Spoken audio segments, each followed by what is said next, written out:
Hello, everyone. Welcome back to the Wolf Den and Happy New Year. This is the Howling Gamers Podcast, where we talk about video games, movies, anime, and anything else that piques our interest.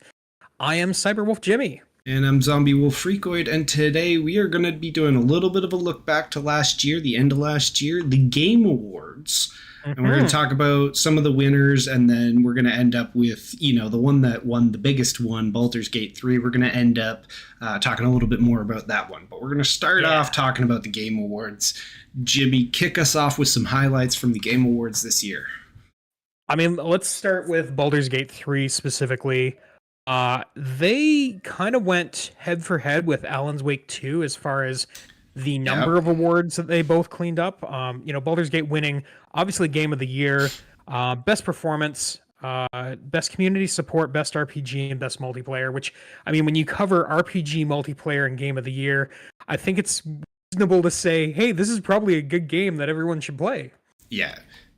You've kind of covered some of the big categories there. Yeah. But then, if you're looking at like Alan Wake, you got best game direction, best narrative, best art direction, that it kind of just picked up across the board as well. And it was nominated for all those same categories that Baldur's Gate 3 was. So it's like, I mean, if you're going between the two, you're basically saying, okay, this one was really good for multiplayer and, quote unquote, the best game of the year. And this one was a story focused game that had great direction and everything. But it was also in some of these other categories. So it's like, if you're gonna play the best games of the year, you probably have to put both of those in that same conversation, right? It's like, here you are. Here's two games that basically were on the same level of ready to clean up. So... on a personal note, I loved that Final Fantasy 16 did get a little win themselves by picking up Best Score of Music. And let's be honest, a Final Fantasy game winning Best Music is not really a shocking thing because they always have some of the best music in the industry. Yeah, I mean, no doubt about it. They are top tier with their music, always have been, right? That's why it has such iconic songs, even from, original Final Fantasy games, like this is not this is not a new thing for them. So just great to see them still executing at that level of high quality. And I mean, Final Fantasy VII Rebirth did get most anticipated. So I mean, it's also on the board for that. So yes. I think the only weird one to me was the best ongoing game going to Cyberpunk 2077. If you look at everything else in the category, Apex Legends, Final Fantasy 14, Fortnite, and Genshin Impact, and we gave it to the game that was released completely broken, and just because they have been releasing regular scheduled bug fixes to try and make it playable, that counts as the best ongoing game versus the other ones who have very playable games, large player bases, and regularly release new content, not fixing the content that they sold you. Yeah. Guys, it was broken and we're fixing it. We now get most best supported. It's like, well, you did support it, but you supported a fundamentally flawed thing. The rest of these were good and they're supported beyond that. I don't really agree with that one, but I mean, hey, it is what it is. They're gonna do their thing. Yeah. Now, you also didn't mention Baldur's Gate. While it is not directly, they also did get the best voice actor award. So it doesn't go to Baldur's Gate, best performance. That's true. Yeah. To Neil Newborn as Asterion in Baldur's Gate 3. So that's true. Yeah. That's also another level. The voice actors in this game are top tier, right? So it's like, even they are winning the awards too. So yes. And then, the final note I'll just say is, as someone who has watched or played a number of Hoya versus games, Honkai Star Rail did get in there for best mobile game, and I mean, they went to the roots of that turn-based RPG combat with really good storytelling. I had a friend who got me involved in that game early on, and I will say it's got a really good free-to-play aspect of it, where you don't feel as though you have to spend money on it to enjoy it, and That would be why I'd agree with them that it won Best Mobile Game, is you don't feel as though you have to spend money to get something out of it. So it was nice to see, recognition going for the most part to the games that have actually deserved winning those awards. Yeah, I think overall, there definitely was some clear winners that are great, that make sense. Last of Us, the TV series, got best adaptation from a game, which I haven't played or watched either of them, but everything that I have heard about them is that the games are what they are, and if you like that, then great. But the show is also a great adaptation of that, so them winning that makes sense. I have played, I have not seen the show, but if it won, much like some of the other games that were saying, hey, maybe you should play this, have got a number of awards, might be worth checking out the show. Yeah, and if you're looking at the other things that were on that list, I mean, Gran Turismo the film, Super Mario Bros. The movie, while great, isn't really an adaptation of a game. It's just Super Mario Brothers. Twisted Metal, didn't even know they had a TV series. Apparently they did. So the only other one that's in that conversation is Castlevania Nocturne, which I've heard fantastic things about. Yes. So it's like, okay, you're putting, once again, like we were talking with Alan Wake and Baldur's Gate, you're putting two great things up on a pedestal. Well, one of them's got to lose, but that doesn't really make it a loser, right? And then Nintendo did get in there as well. Both Tears of the Kingdom and Super Mario Wonder won for respective categories, I believe, of Best Action Adventure and Best Family Game. Yep. Pikmin 4 for Best Sim. Yep. Everyone I know who has picked up Super Mario Wonder has had nothing but good things to say about it being a family game that you can get anyone involved in playing. So absolutely fantastic, lots of fun. I have played it. We all play it here in the house. It's a great time. Now, two other quick ones that I want to call out on this, which are basically the other two categories here. Innovation and accessibility for Forza Motorsports. I don't know if this is earned. I know nothing about this game, but if they deserve that award, then more power to them, because that is not a game you think about when you think about accessibility. But if they have made this game more accessible and added in features, that's a wonderful thing for them to be doing, and I'm excited to hear more about that. So, more power to them. I'm also pleased that that's a category they want to recognize too, because it encourages people to want to make games that are more accessible. I agree. And then on the other side, I wanted to call out Hi-Fi Rush for Best Audio Design. If you haven't played that game or seen anything with that game, I have watched a playthrough of that game. The way that the world and all the different pieces bounce to the music and everything flows into music is just, it's really cool to hear and see. But also, speaking as a game developer myself, it's mind-boggling to think of how they actually accomplished that from a technical standpoint. So definitely well-deserved in audio design there, for sure. Good stuff. All right, I think we've covered the Game Awards enough. We want to spend some time talking about Baldur's Gate itself now. Yeah, let's do it. So specifically, we're going to talk, obviously, Baldur's Gate 3, one game of the year. Yep. Is it the greatest of all time? For last year, I mean, I think it definitely deserved that award. From everything, at least the cocoon that I exist in when it comes to games, it was the most talked about, the most well-received, the most impactful in terms of like the community things. So, and on top of that, it was a delivered well-received, effective, supported game. So it's like, I think it does deserve the game of the year. Like, I don't know Alan Wake 2, and it sounds like it's a fantastic game, but I also didn't hear anything about Alan Wake 2, right? So, like, it may be great, but I don't know anything about it. Granted, I'm not in that space, but just in the world, I didn't hear a lot about Alan Wake 2, but I heard everything about Baldur's Gate. I will 100% echo that just the circle of people I interact with, there was no mention of Alan Wake 2. Although I have seen a lot of people picking it up now, which I'm assuming is very similar to the whole Baldur's Gate. So I'm pretty sure right before Christmas, Baldur's Gate 3 got like a 10% discount on Steam and a bunch of the other platforms. I'm not shocked that they put a bit of a discount out there because they wanted to make sure that everyone, who saw that the one game of the year was incentivized to go and buy the game.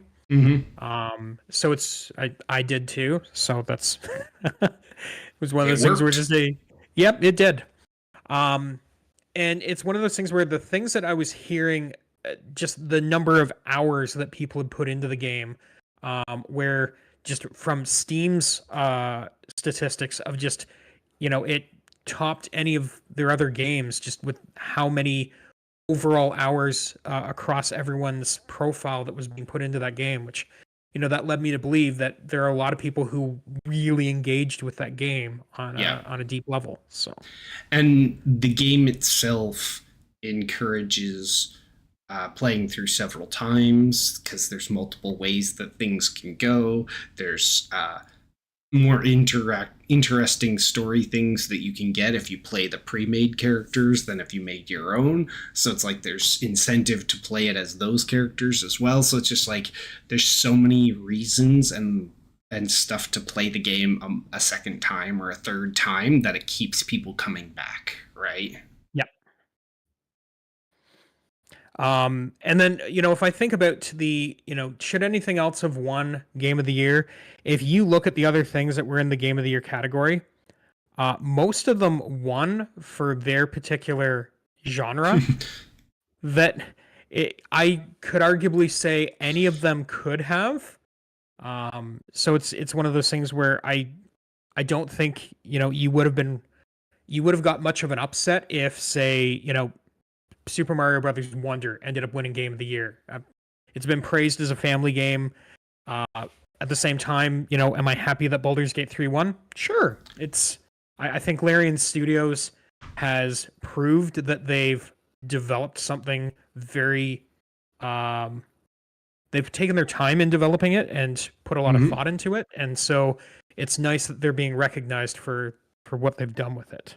I think what it really comes down to is, like you said, that all the other games won their categories. So did Baldur's Gate. Baldur's Gate also won the People's Voice section. So it's like, okay, it was the most talked about game from everybody else's perspective. So clearly this game is talked about and it won its category. But so are these other ones. They just didn't win the People's Voice. So it's like, okay, could you give it to any of them? Yes. At that point, it's basically like, okay, what does the deciding committee want to focus on? Do they want to highlight a family game this year, or do they want to highlight the game that everybody's talked about the most? Right? Very true. Because like whatever they choose to win that category is the game they're highlighting. Yeah. Right? Basically, like, so it's like, okay, we want to highlight Alan Wake and that genre of games this year. Okay, there you go. Well, that one will win because all of them could easily have won against whatever. Do I think Baldur's Gate deserved it? Yes, but probably all the other ones did too. So, yeah. So, have you actually played much of Baldur's Gate 3 at this point? So I have played some of it. I have not played far enough in to really say that I know too much of the story, but I have played a chunk of the beginning game of Act 1. I have not got through all of Act 1, but I've gotten pretty close. So in your opinion then, what would you say, is the storyline engaging? Are you hooked on wanting to play further into it? Or was it one of those where you get the hype of everyone's playing Baldur's Gate 3, but then, it kind of wears off? Where do you stand on that one? So I think if you follow the story, if you read the dialogue, if you engage with the characters, if you play it like an RPG, yes, the story is very engaging. It will keep you going because there's enough mysteries you want to learn about. There's things you want to decipher and get to and all these sorts of things. It will keep you going and keep you working towards the next objective. Now, if you turn it into a video game RPG where you're just like, okay, where's the next thing to kill? Where's the next dot on the map so that I can go do that? It could end up feeling lackluster because there's space in between these things, and some of the combat is more focused, like some of the encounters that you'll reach are more focused on what's the impact of this to other things, not necessarily how difficult or not difficult is this one encounter.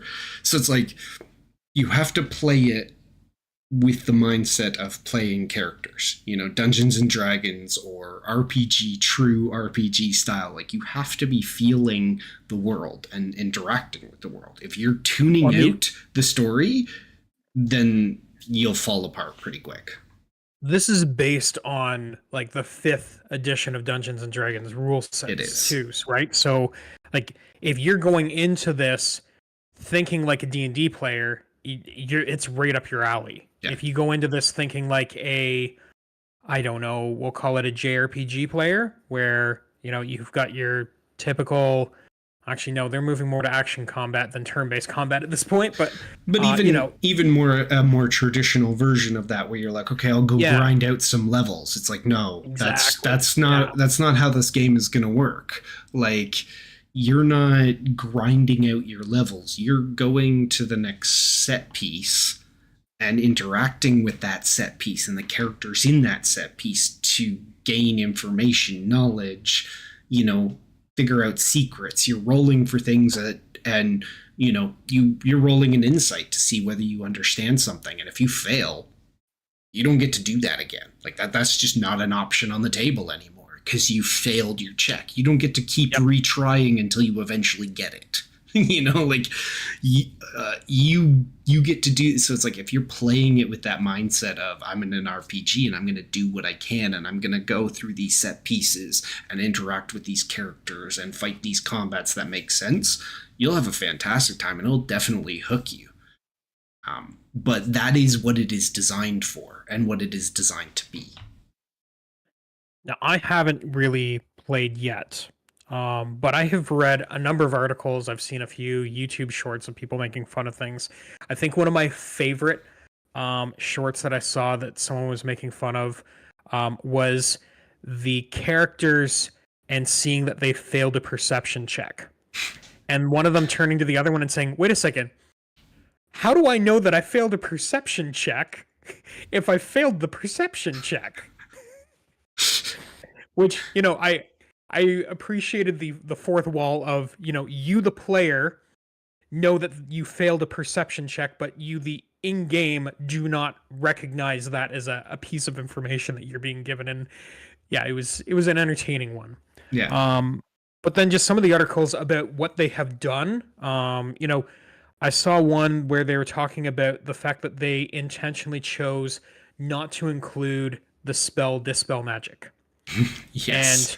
And the reason being for the ramifications on the world of what it would mean if you dispelled some magic. And not that they said we couldn't, it's that the scope creep of adding that spell and having it actually dispel any magical thing where it's cast, because unlike some other games where you are limited in your target choice, my understanding is they tried to make this as open as possible, that if you want to throw a fireball at your partner, they're going to let you throw a fireball at your partner. Yeah, so Larian Studios is fantastic with this. They have been with their previous games that they've created, and this is following their trend. They're using their system and their design knowledge from their previous games, Divinity, Original Sin, and they're porting it now into a full D&D world and everything. So the system is different than Divinity, obviously, because they're using D&D rules and all these different things. But the feeling of the game is very much what Larian did with their previous games. And that is, you get the choice. you get to choose what to do. Now, in Larian's original games, you had like telekinesis as a spell you could cast. If you wanted to telekinesis a random barrel and chuck it across the room, they were going to let you do that because that was your choice of what you did with that action. Now, did it accomplish anything? Who knows, right? That's and like, you put oil on the ground and put a fireball on it. Okay, you lit everything up, right?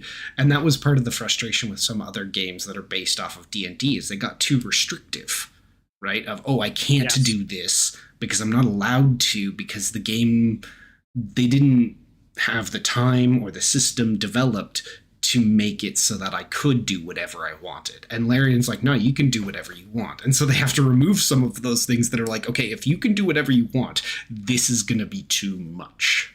And yeah, it could have also been that they didn't have the creativity of mind to think about what a player might try and do. Yeah. with various things.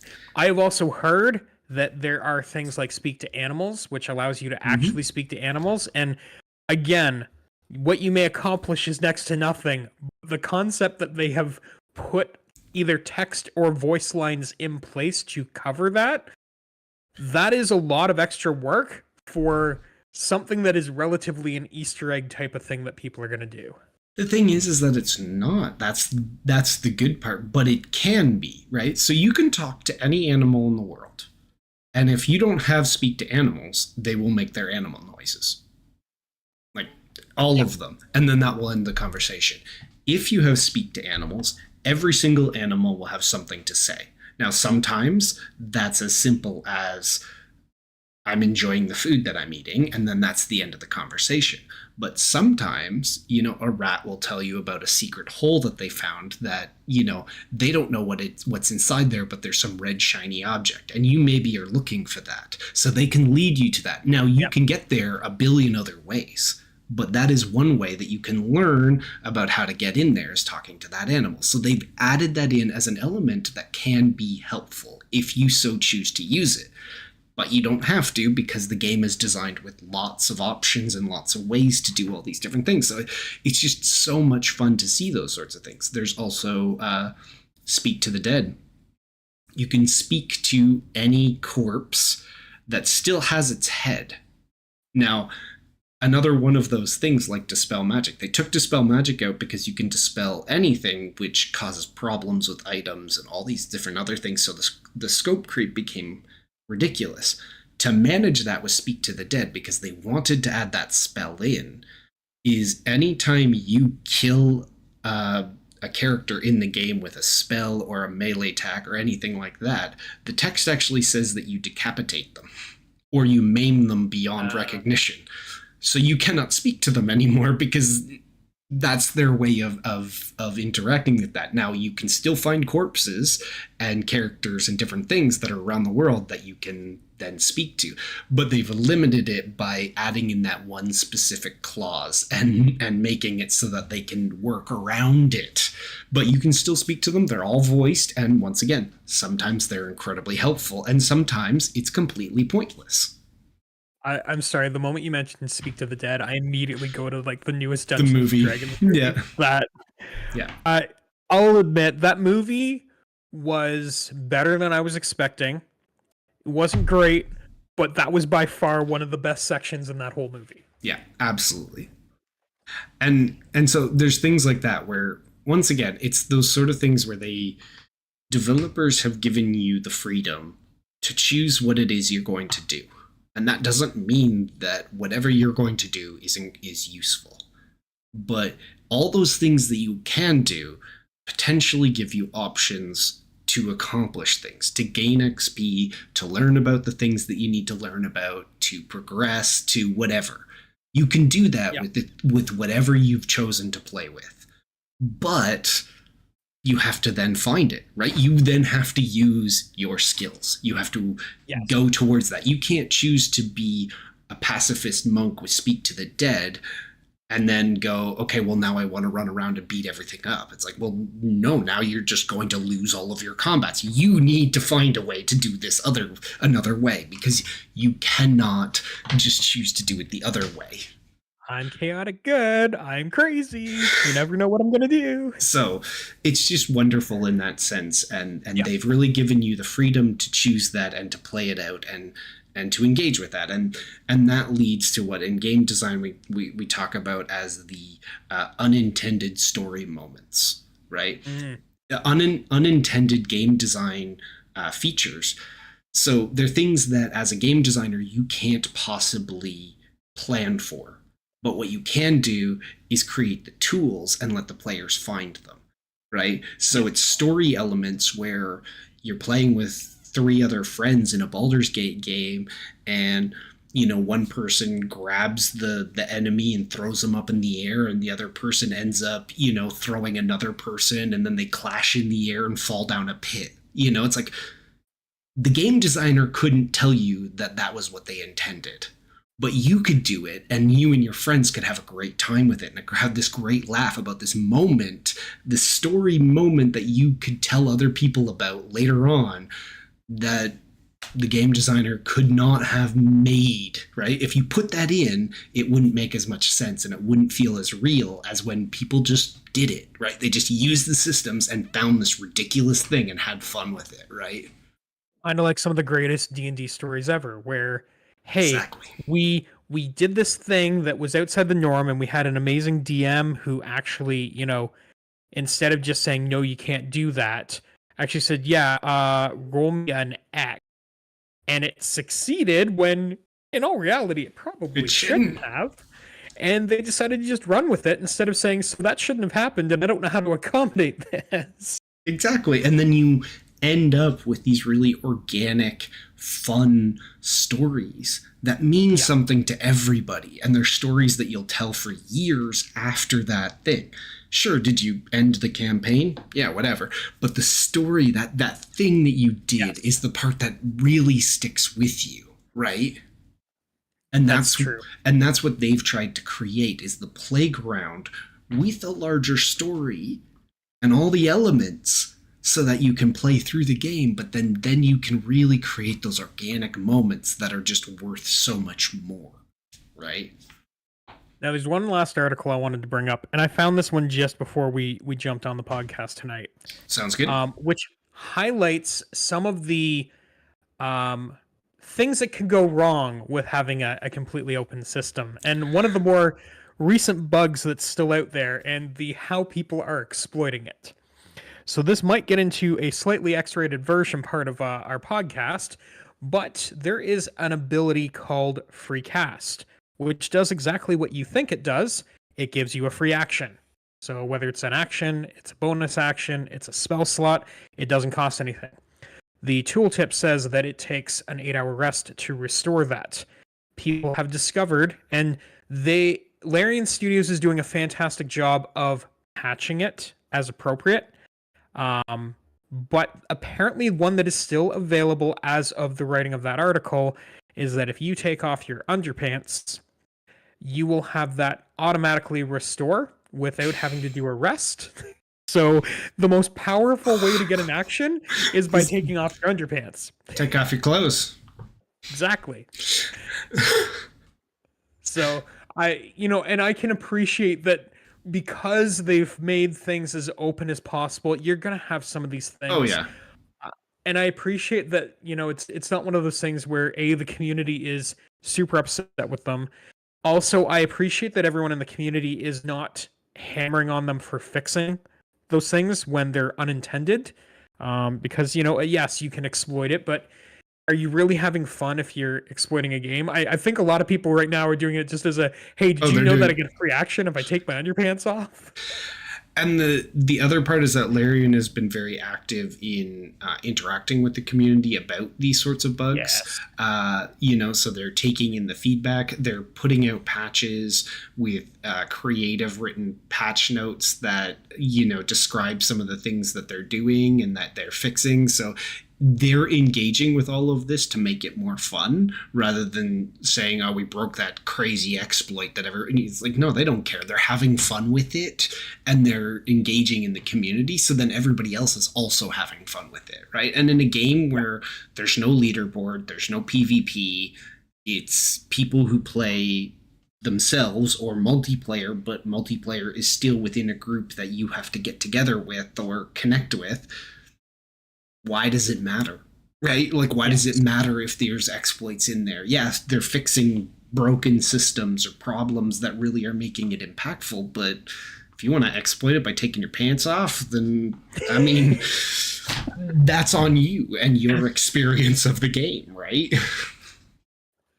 I mean, I feel like it's kind of a story element at that point. Exactly. And once We got again, this weird guy. We got this weird guy on our team. He keeps taking his underpants off at the beginning of every fight. and once again, that's part of what they do, is that they've patched out a lot of visual glitches and story issues that were leading to problems with character stories or romance interactions or that sort of thing. But they don't really they don't spend as much time focusing on some of those sorts of things, because those are just elements that you can include into your story, right? And if you want to use it as a way to break the game, then sure. But if you really wanted all that extra, then just turn the difficulty down and go, feel more powerful. But that's not what the experience of the game is for, right? So we are actually at the final question point in our thing, and I think we'll go to that first before we get into anything else. Okay. So this one's a throwback to anyone who played the original Baldur's Gate. I don't know if that was your thing or not, but the question this week is, does the squeaky wheel get the kicks?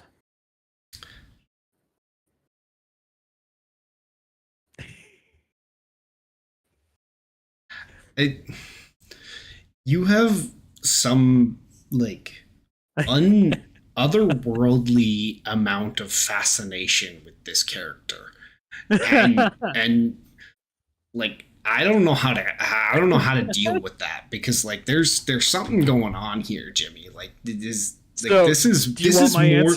is more than just I like this character. Like this is an obsession beyond. I love this character. No, but it's beyond that. This obsession that you have with this character. So my answer to this is go for the Ibis-Boo. That's my answer to this. Yeah, that makes sense. And I will say this much: I did some research. Anyone who isn't familiar, I'm talking about Minsk, who is a companion in the various Baldur's Gate games. He is in Baldur's Gate 3. He is voiced by Matt Mercer, and I can't wait until I can add him to my team. He will be a permanent fixture on my team, because who does not want Matt Mercer on their team? Let's be honest. The more you can hear Matt Mercer in a D&D scenario is probably absolutely positive, right? So, if you don't have any follow-up answer to that, we can just dive right into the next part of this. Yeah, let's do it. So, where can you find us outside of this podcast? Anyone who has been following ahead of Christmas, I started back up into Final Fantasy XIV. Yeah. I took a bit of a break over Christmas. I will be back probably this coming Sunday. I did a bit of a job change, so I'm going to continue Stormblood with a Red Mage. So that should be a lot of fun. You can find me over on CyberWolfJimmy on YouTube. I have sort of done away with Twitch at this point, and I'm doing all the live streaming directly on YouTube. And then I believe we were planning on doing something else other than just a Monday night podcast. We are. So we are actually going to be streaming out together a playthrough of Baldur's Gate 3. Surprisingly enough, we put that at the end of the Baldur's Gate 3 episode. So we're going to be doing this together. It's going to be the two of us. We'll bring along some NPCs on our journey, but we're going to be having a fun time doing that. The hope is that we'll be streaming out on Fridays, but if anything changes, we'll be putting out some notifications for that. We have created our characters already, so we're not going to go go through any of the character creation aspects of this, but Yep. we'll explain, kind of what we're doing and who we are when we start the game up, and then we'll be going through our journey together. So if you want to join in with us, we'll be doing that here on our YouTube channel, the Howling Gamers Podcast, or on Jimmy's YouTube channel as well. We'll let you know which one we're doing that on. I don't know where exactly we're going to be streaming this from, but the YouTube is down there. We also have a Discord, which is where you can get all of the news if you want to. The links to all of this are either on this video or in the description on the podcast if you're listening on the podcast. We do stream the podcast out live while we record it, so if you want to engage with us while we record it, please do that as well. That link, like I said, in the description. You can follow us there and chirp us and give us questions and interact and that sort of stuff. But those are the main things that we're going to be doing, and hopefully that will be a fun time, and we'll get some people interacting with us to make our experience a little bit more chaotic, I think. But Yes. Let's be honest, the two of us together, it's probably going to be pretty chaotic on its own. So It's going to be amazing, is what you mean. I'm very excited for this. It's going to be a lot of fun. As am I. So Yes. So look forward to that. But otherwise, I think we will see you until the next episode. Have a great night, everyone.